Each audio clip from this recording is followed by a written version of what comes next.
नमस्कार, मैं आचार्य अनुपम जोली। कन्या राशि वाले लोगों के लिए आगामी सप्ताह का राशिफल लेकर आया हूँ। आगामी सप्ताह से मतलब है 2 मार्च से 8 मार्च के मध्य आपके जीवन पर पड़ने वाले ग्रहों के प्रभाव और उसके समाधान। सबसे पहले आप सबको होली की अनेक-अनेक शुभकामनाएँ। आपके जीवन में सुख, शांति, समृद्धि के रंग भरे, ईश्वर ऐसी कृपा करे, ऐसी मैं ईश्वर से प्रार्थना करता हूँ। बात करते हैं ग्रहों के संचरण की बात करें तो उससे पहले ग्रहण आ रहा है।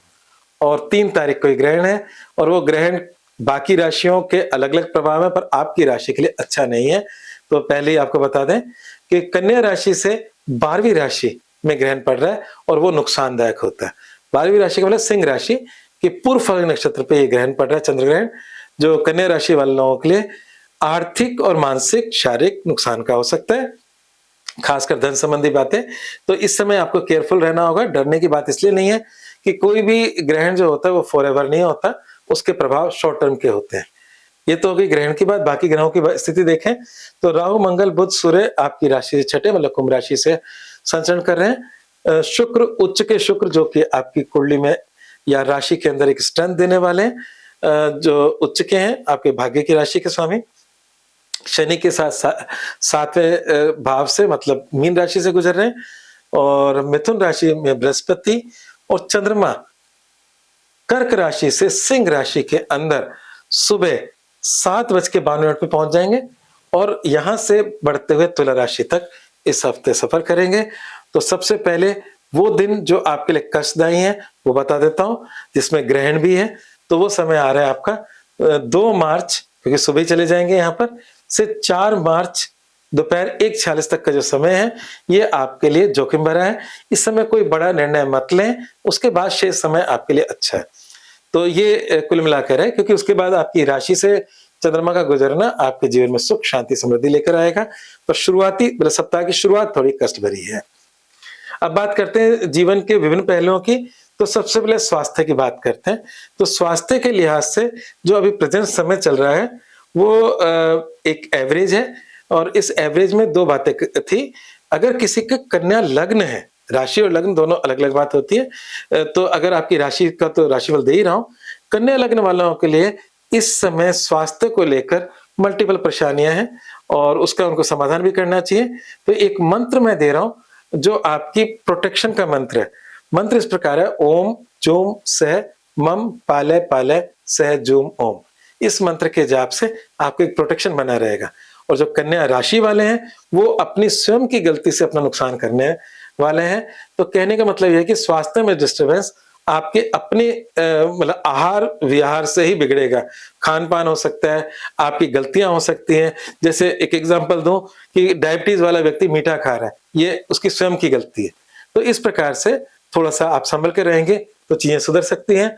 करियर, व्यवसाय और नौकरी की अगर हम बात करें तो पिछले कुछ समय से नौकरी पेशा लोगों के लिए समय ठीक था और बिजनेसमैन के लिए समय गड़बड़ चल रहा था, जैसे मैं आपको बताता रहा हूं। पर अभी थोड़ा सा अंतर आया बिजनेसमैन के लिए। शुक्र कुंभ राशि से मीन राशि में संचरण कर रहे हैं, उच्च के हुए हैं, जो भाग्य के भी स्वामी है, धन के भी स्वामी है। ये थोड़ी सी स्ट्रेंथ दे रहे हैं पर अभी भी 100% क्लियर समय नहीं है। तो जो बिजनेसमैन लोग हैं समझदारी से काम करें। जो स्वतंत्र व्यवसाय कर रहे हैं, जो लोग पार्टनरशिप का व्यवसाय कर रहे हैं उनके लिए समय फिर भी बेहतर है। इस समय पार्टनरशिप के व्यवसाय के अंदर आपके पार्टनर के साथ किए कार्य सफलता को लेकर जाएंगे। बात करते हैं प्रेम संबंधों और वैवाहिक जीवन की।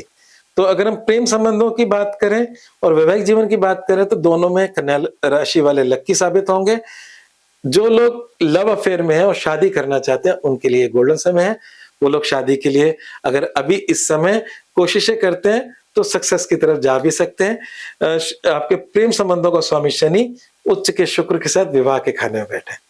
और जो शादीशुदा लोग अपने वैवाहिक जीवन की बात सोच रहे हैं तो उनके जीवन के अंदर छोटी मोटी डिस्टर्बेंस चल रही थी। गुरु वक्री है, शनि बैठे हैं और छोटी मोटी डिस्टर्बेंस चल रही थी, उसमें थोड़ी सी कमी आई है।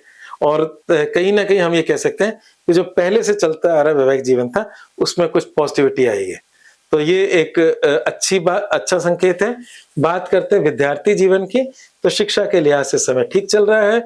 और अंत में सप्ताह का समाधान और मूल मंत्र। तो समाधान यह है कि मां दुर्गा की अर्चना से जीवन में सुगमता मिलेगी। आपके सारे ग्रह, 4 ग्रह छठे घर से गुजर रहे हैं, जो विभिन्न प्रकार की समस्याएं भी दे सकते हैं। हालांकि गोचर में छठे घर से गुजरना बुरा नहीं माना जाता, पर क्योंकि राहु सूर्य की युति साथ में है, तो वो चाहे वो अच्छा हो या बुरा हो, डिस्टर्बेंस आएगी आएगी। तो इसलिए उसका समाधान माँ दुर्गा की शरण में जाने से है। माँ दुर्गा जी के लिए आप नवान्न मंत्र ओम ऐं ह्रीं क्लीं चामुंडा विच्चे का जाप कर सकते हैं, दुर्गा सप्तशती का पाठ कर सकते हैं। जो लोग इतनी कठिनाई भरे संस्कृत नहीं पढ़ सकते, वो पाठ करवा सकते हैं, और नहीं तो सिंपल दुर्गा चालीसा का पाठ भी कर सकते हैं। तो मतलब देवी माँ को अपने जीवन के अंदर लेकर आए, उनका आशीर्वाद लें, उससे आपको लाभ मिलेगा। और मूल मंत्र है, अपने सीक्रेट्स को गुप्त ही रहने दें, अन्यथा उसका आपके प्रति दुरुपयोग होने की संभावना है। यहाँ पर मंगल आपके छठे घर में राहु और सूर्य के साथ युति में है, वक्री बुध के साथ। तो कुल मिलाकर बात है कि जो आज मित्र हैं, कल शत्रु भी हो सकते हैं, और जब हम अपने सीक्रेट शेयर कर लेते हैं तो आपकी कमजोरी का कभी भी कोई फायदा उठा सकता है। इसलिए मित्रता प्रेम अपनी जगह, पर सीक्रेट्स अपनी जगह। अपनी कमजोरियों को अपने दोस्तों को ना दें, वही आपके लिए सबसे बड़ा मूल मंत्र है। आज बस इतना ही।